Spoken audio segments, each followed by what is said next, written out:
This isn't a ghost town. It's home to 500,000 people living on water in a place the world has nearly forgotten. Most people imagine slums as crowded neighborhoods on the edge of a city. But what if I told you this entire city, built on stilts, floating on dirty water, and hidden from maps, might soon be one of the most populated places on earth? And here's the terrifying part. Every single day, more people move in, even as the government tries to wipe it off the map. Why, how, and what happens when this floating city starts sinking socially, economically, and literally? Stay with me, because what you are about to discover about Lagos will flip everything you think you know about urban growth, poverty, and the future of our cities. This is Lagos, Nigeria, Africa's most populous city and one of the fastest growing in the world. But behind the skyscrapers and mega projects lies a city within a city, a slum built on water called Makoko. There are no roads, no legal addresses, and officially, no one even lives here. Yet hundreds of thousands do every single day. And with Lagos projected to become the largest city in the world by 2100, what's happening here isn't just a local crisis. It's a glimpse into the future for all of us. Every single day, over 6,000 people are added to this city through births, migration, and hope. Let that sink in. That's over 2 million people a year, pouring into a city that's already busting at the seams. Welcome to Lagos, Nigeria, a megacity that's growing faster than almost any other place on earth. But this isn't the kind of growth you see in New York or Tokyo. This is raw, chaotic expansion with people arriving faster than houses can be built, faster than roads can be paved, faster than clean water or electricity can reach. Lagos is home to over 25 million people already. And if current trends continue, it could surpass Tokyo to become the largest city in the world by the year 2100, with a projected population of over 80 million. Just imagine that. A single city holding more people than entire countries. And yet, much of that growth is invisible. Because the people who make Lagos bigger aren't moving into luxury condos or tech campuses. They're moving into places like Makoko, a floating slum built on wood, surrounded by sewage, and forgotten by the government. On the surface, Lagos is booming. Cranes on the skyline, billion-dollar deals, non-stop energy. But beneath that surface lies a hidden city where millions live in desperate conditions just to survive. And the bigger Lagos gets, the more that hidden city grows. So the real question is, what happens when the foundation of a megacity is built on water and neglect? Let me take you inside. Just a few miles from the modern high-rises of Lagos, past the traffic-choked highways and rising tech hubs, lies a place unlike anything you have ever seen. This is Makoko, nicknamed the Venice of Africa, not for its romance but because it's literally floating on water. But unlike Venice, there are no cobblestone streets or tourists taking selfies. Instead, there are wooden shacks on stilts, hundreds of them, rising awkwardly out of murky, polluted water. These structures, often built by hand, serve as homes, kitchens, shops, even schools for families who have nowhere else to go. The population estimates vary wildly because Makoko doesn't officially exist on government records. Some say 200,000 people live here, others believe it's more like 500,000. But one thing is clear, Makoko is massive and growing, and life here is brutally difficult. There is no sewage system, so human waste flows directly into the same water children play in. No clean drinking water, no reliable electricity, and only a handful of schools and clinics, most of them run by non-profits or local volunteers.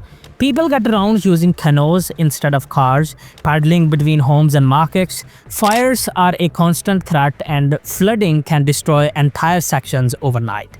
And yet, Makoko isn't just a slum, it's a community.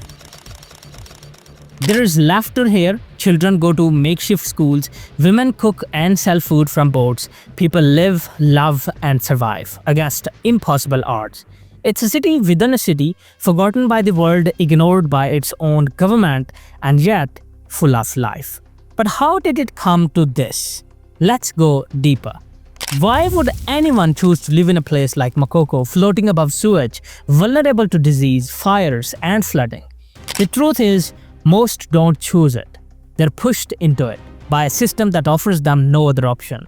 Across Nigeria, rural communities are collapsing. Farmers are losing their lands to drought, desertification, and violence. Young people are leaving their villages in search of jobs, education, and opportunity. They arrive in Lagos, full of hope, only to be crushed by the reality of life in the big city. Because Lagos isn't ready for them. Every month, tens of thousands of new migrants pour into the city. But housing, that's a luxury. Rent prices are sky high. Land is locked up by the wealthy or manipulated through corruption. And even the most basic shelter can cost more than what a struggling family earns in an entire month.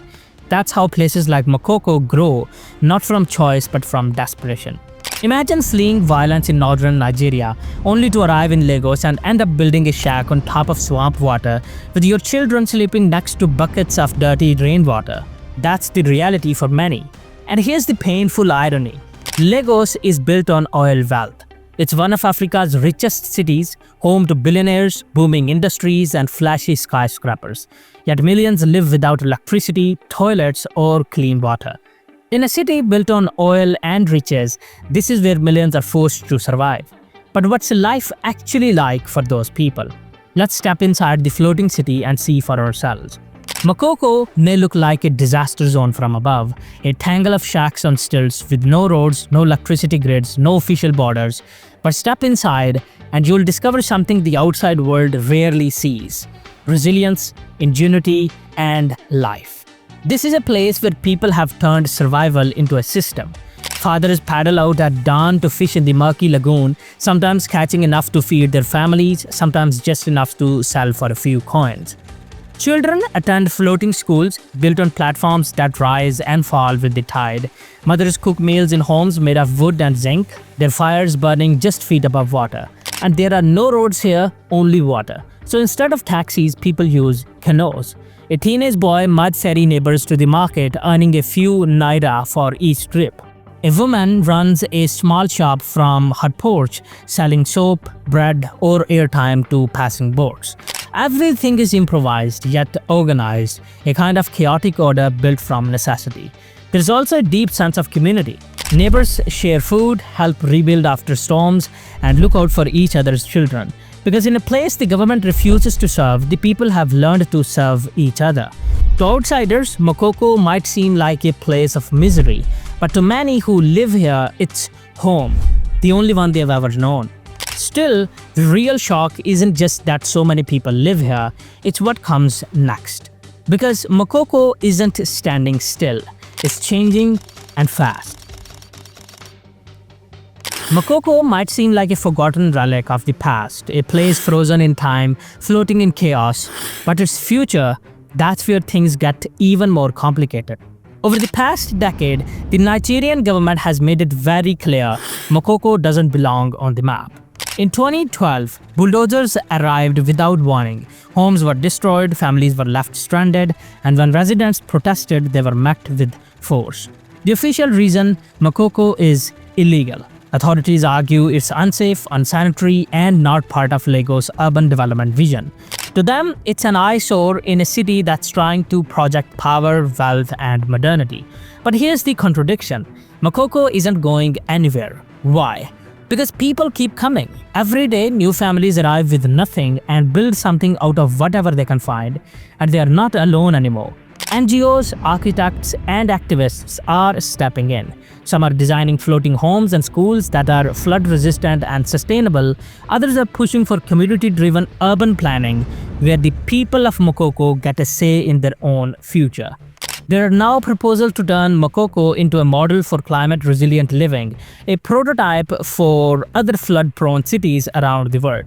Imagine that, the same slum once destined for demolition, becoming a blueprint for survival in the age of rising seas. But the fight isn't over. Redevelopment plans still threaten to displace thousands. Corruption runs deep and the poor are rarely protected. The future of Makoko hangs in the balance, caught between erasure and evolution.